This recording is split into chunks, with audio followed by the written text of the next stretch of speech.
Congress party کی chairperson Sonia Gandhi نے مودی حکومت پر شدید تنقید کرتے ہوئے کہا کہ ایران کے سپریم لیڈر آیت اللہ علی خامنہ ای کی مبینہ ٹارگٹ کلنگ پر حکومت کی خاموشی غیر جانبداری نہیں بلکہ ذمہ داری سے بھاگنا ہے۔ سونیا گاندھی نے لکھا ہے کہ بھارت کو اپنی اخلاقی طاقت دوبارہ حاصل کرنے اور اسے واضح اور مضبوط انداز میں پیش کرنے کی ضرورت ہے۔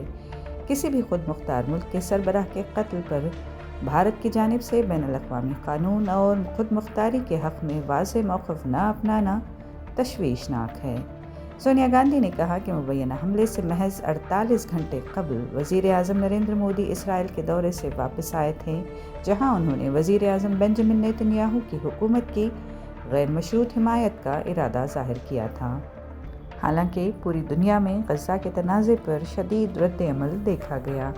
ابتدا میں وزیر اعظم نے ایران کے متحدہ عرب امارات پر جوابی حملے کی مذمت کی، پھر گہری تشویش اور مذاکرات و سفارتکاری کی بات کی۔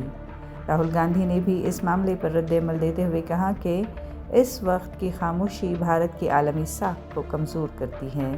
بھارت کو اخلاقی طور پر واضح ہونا چاہیے اور بین الاقوامی قانون اور انسانی جانوں کے دفاع میں کھل کر بات کرنی چاہیے۔